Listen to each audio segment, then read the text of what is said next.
Hello, everyone. This is Rachel again, and today we have your third podcast, which is going to be on the topic of exercise for weight loss. So, before we get started talking about the principles of a good exercise plan, I just wanted to remind you of the fact that when it comes to weight loss, or in our case, fat loss, because that's what we really want, is that we still need to focus our attention on our eating. So while this is not a scientific slide, it is a good reminder that most of the changes that we will see in terms of body composition will be promoted by what we eat. Exercise is really important though. Exercise, other than not smoking, is the number one thing that you can do for your health. So even if you never lost a single pound on the charity challenge, but you started to increase your exercise and met the guidelines for physical activity, you would be in better health than when you started. Now, of course, ideally what we want is to utilize an appropriate exercise strategy that not only improves our overall health, but also can set us up for positive body composition changes. So the Centers for Disease Control and Prevention, as well as the American Heart Association, the American College of Sports Medicine, all kinds of health organizations recommend that we get at least 150 minutes a week of moderate intensity aerobic exercise. And what that is basically the equivalent of walking 30 minutes, 5 days a week. So if you're doing that amount, we know from significant bodies of research that is going to be the amount of exercise that you need that can dramatically decrease your risk for many chronic conditions, including heart disease, diabetes, high blood pressure, all that kind of stuff. So if you are not doing 30 minutes of moderate intensity aerobic exercise around 5 days a week, then that might be something that you would want to consider doing. Now, the other component that we also know is required for optimal health when it comes to exercise is to incorporate at least 2 days of muscle strengthening exercises, which includes all major muscle groups. So legs, back, chest, arms, abs. That is the component that a lot of folks overlook. So people may be walking or doing some aerobic exercise, even maybe surpassing that 150 minutes per week, but they may be neglecting the strength component. So I'm going to focus more of our attention on this podcast to the strength side of things, and I'll give you some ideas about a good program and how to get started, both with aerobic stuff if you're not doing it, as well as appropriate muscle strengthening. So one thing I like to point out is the fact that this weight on the scale doesn't give us all of the information. So this is a lady, I found this picture on a couple years ago on a blog. She was a client of the blog author, and she began making some dietary changes. Clearly, this woman has lost a good amount of body fat. But the other component that she did was she dedicated herself to at least a 4 to 5 day per week strength training program. And so as you can see, even though her weight has remained the same, she's 155 pounds in both photos, she looks dramatically different in the left versus the right. And so one of the benefits of strength training specifically is the fact that we can increase our muscle mass. And muscle mass is something that we absolutely want to increase, because if we don't, we're going to lose muscle mass as an inevitable consequence of aging, which is what we absolutely don't want. So, specific benefits of muscular strength and endurance. Number one, which I can't stress enough, is the fact that, especially as we age, doing muscle strengthening exercises and activities is going to help us live better. We may take for granted our ability to get down and up off a chair or the toilet, or be able to bring in our own groceries or carry our own laundry or pick up our children or grandchildren. But as we age, in 20, 30, 40 years from now, if we don't maintain or improve our muscle strength, endurance, and mass, we're probably not going to be able to do those things as we get older. And one of the reasons that people are unable to live independently as they reach older adulthood is because they can't do things like getting down and up off the floor or a chair, or being able to bring in their own groceries or prepare their own meals, do chores.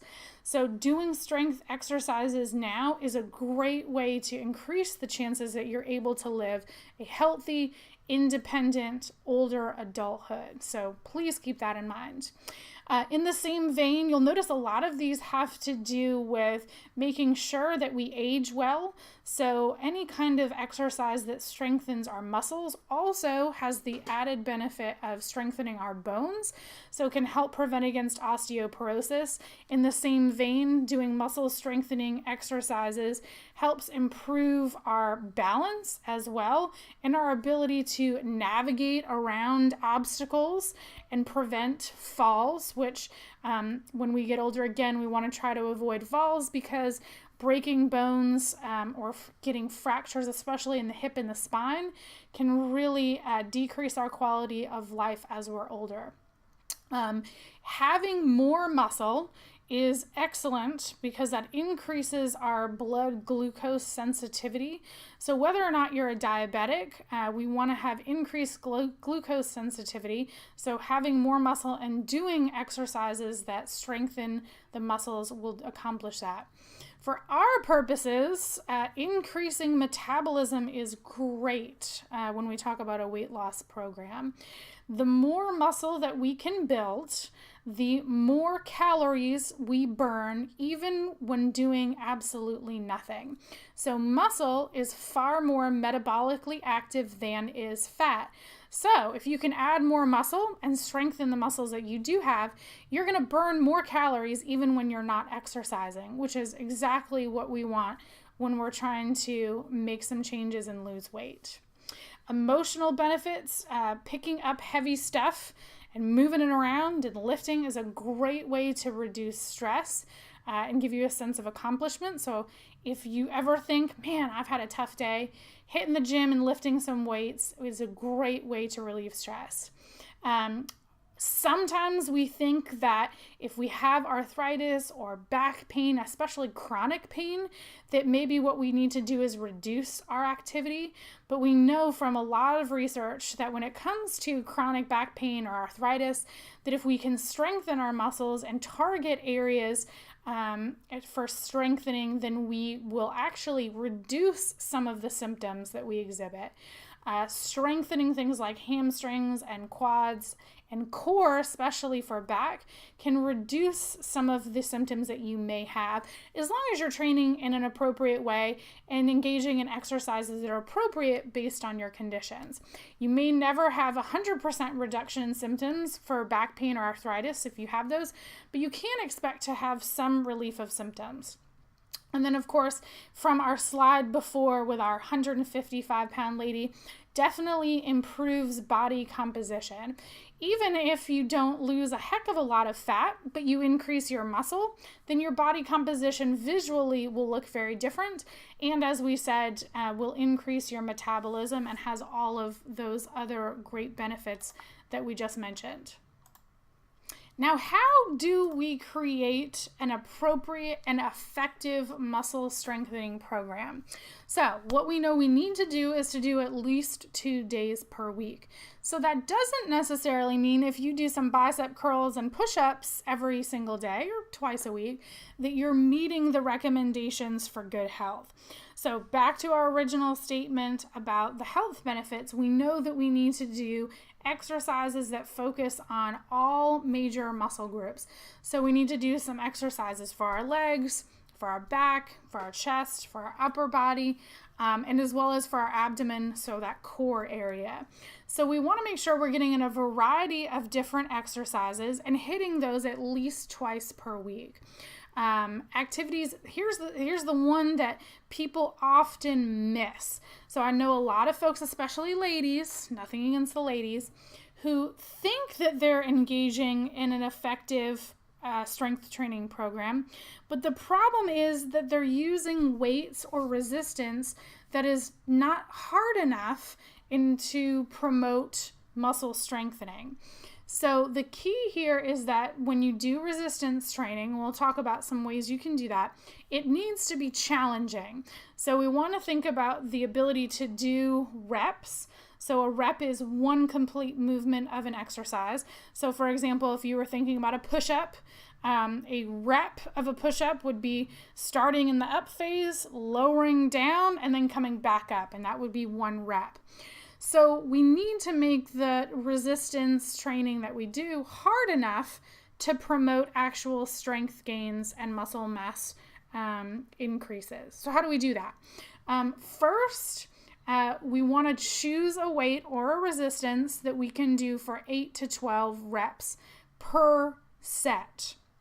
So a set is how many repetitions you do at one time before you need a break.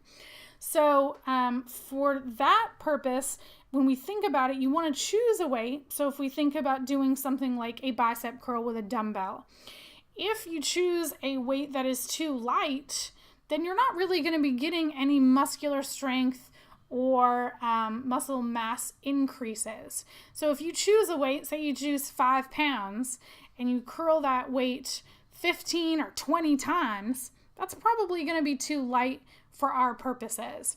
So the way to choose a weight is that you can use that weight, so the curl, 8 to 12 times, but by that 8th to 12th rep, you should be really fatigued. It should be very hard to do the last few reps of your set. If you do a set and you feel like you could do 10 more, then go ahead and increase the weight. So whenever you're doing strengthening exercises, you should feel challenged. If things don't feel like they're a challenge, then you're not going heavy enough and you're not getting as much benefit as what you might be able to with a heavier weight. So there are different ways to strengthen your muscles. There are at-home variations. So if you're not a gym person, that's not to say that you can't engage in strengthening exercises. So in the gym setting, we can do weights, whether those be free weights or machines. Resistance bands are a great tool, especially for folks who might want to work out at home or who may travel a good bit. A resistance band is a super inexpensive investment that you can make. They're available at many different sporting goods stores like Target, Academy, Dick's. You can get one for less than $20, and it has a variety of different exercises that you can do. So if you're someone who wants to work out at home or is not crazy about the gym idea, go pick up a resistance band, and there's a lot of different programs you can do with just the band. Similarly, you can do body weight exercises at home or in the gym, which are effective, especially in the short term. Over the long term, you're going to want to incorporate some additional weights, whether that be free weights, machines, or resistance bands, to your body weight exercises to make sure that you're still continuing to progress. We'll talk about that in a second. Things like heavy gardening also count as muscle strengthening, but keep in mind it needs to be heavy gardening. So watering the flowers would not constitute heavy gardening, but if you were out there digging in your bushes, down on your hands and knees doing some weeding for at least 30 minutes or so, that would count.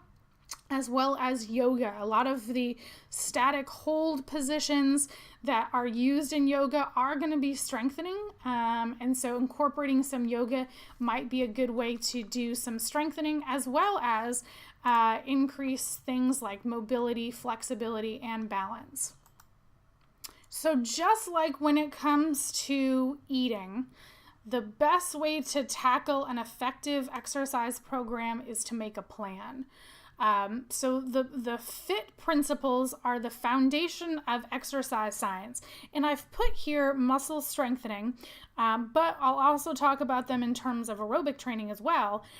So the FIT principles stand for frequency, intensity, time, and type. So frequency is how many days per week you're going to engage in that exercise. So if we're talking about muscle strengthening, we're going to do that at least twice per week. You can do more, and we can also split up your workout. So if you wanted to do 3 or 4 days, we could split up the way that you tackle that. So maybe you're not doing all major muscle groups every day. We can split those up maybe into a lower body and an upper body. And so it might take you less time, but you're doing it more frequently throughout the week. Frequency for aerobic exercise would have a goal of at least 5 days per week if you're going to do moderate intensity. So intensity, when we go talk about strength training, would be such a weight or resistance that you can do 8 to 10 times. Again, by the time you get through those 10 reps, it should be challenging. Intensity for aerobic exercise would be either moderate or vigorous. So moderate intensity would be walking or equivalent. And keep in mind that's a brisk walk. That's not a stroll. And then intensity for vigorous would be the equivalent of a run or something like that. So higher intensity, so the heart rate is higher, but then you would do that for a less period of time. So time, if we're talking about aerobic exercise, would be 30 minutes per session for moderate, 20 minutes per session for vigorous in order to get those health benefits. So when we talk about time for strengthening, we're talking about the number of sets. So if we go back to our bicep curl example, if we curl that weight, say we do 10 times, we'd take a little bit of a break and then we'd do that 2 more times. So we had a total of 30 reps or 3 sets. And you can get benefit from doing less. You can even get a benefit from doing just 1 set. However, we do know that you get more benefit by doing at least 2 to 3 sets. So keep that in mind. Progressive overload is basically don't do the same thing over and over again. In order to improve either our strength or our endurance for either muscle or for aerobic, we have to continue to push our body beyond what we're doing now. This is called progressive overloading. Stress may be a bad thing when it comes to our mental health, but stress when it comes to exercise is actually good for our body, and that's what promotes improvements.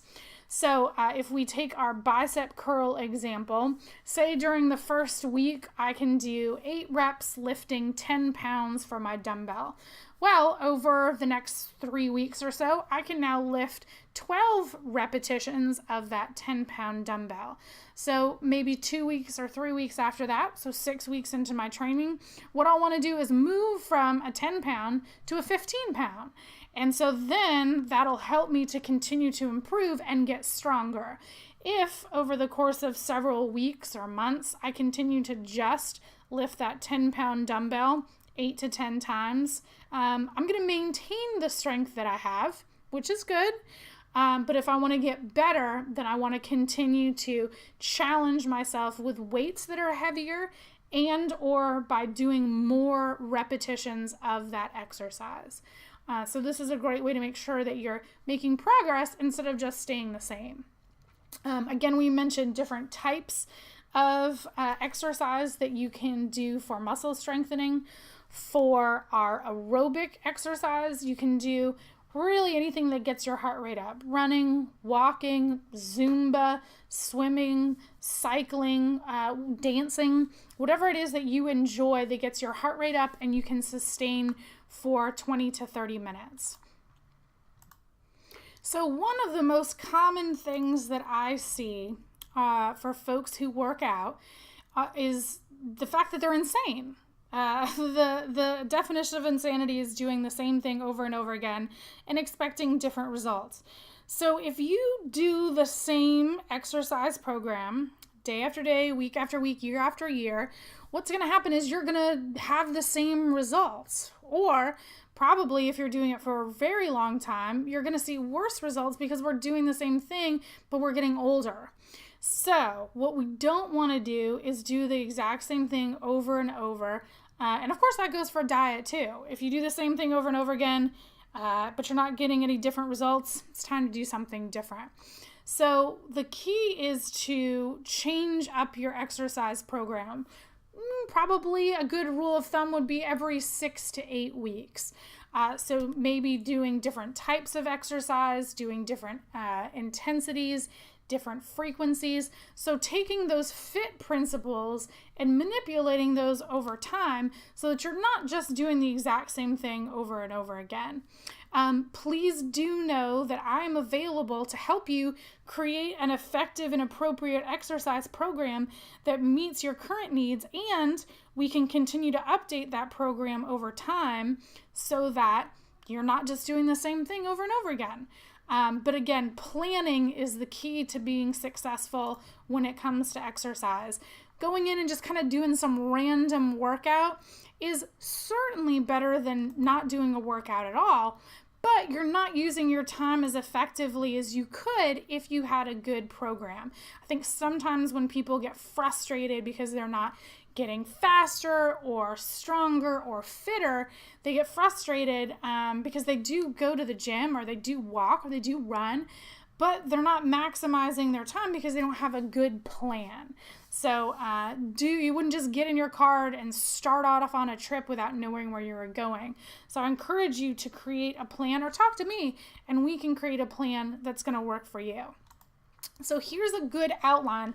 I'm talking about beginners here.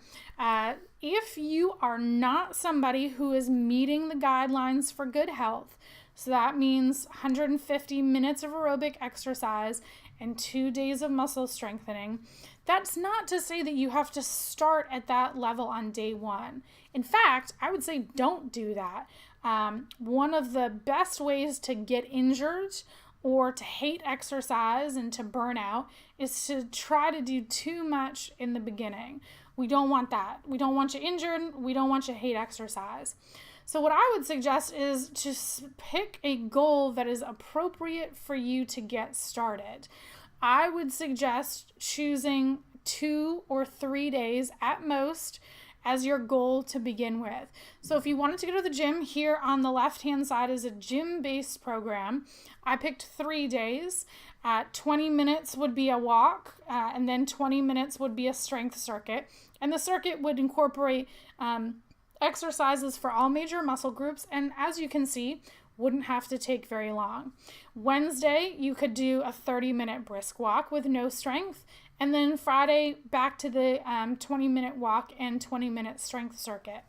A home-based program would be basically the same format, except rather than using gym equipment, we'd do something like a body weight circuit, or perhaps if you had a resistance band, incorporating some resistance band exercises as well. That's what I would suggest to start with. If you're someone who's doing zero activity right now, and there are lots of folks for whom that is true, I would suggest starting with just walking maybe 15 minutes twice a week. So pick a day or 2 days, say Tuesday, Thursday, and say, today I'm going to walk 15 minutes without stopping. And then after you do that a week or two, add a third day. Once you're consistently walking, call it 15 to 20 minutes, 3 days a week, then that would be a good time to add in that strength component. The biggest thing when you start an exercise program is to be consistent and to start to make exercise feel like a habit.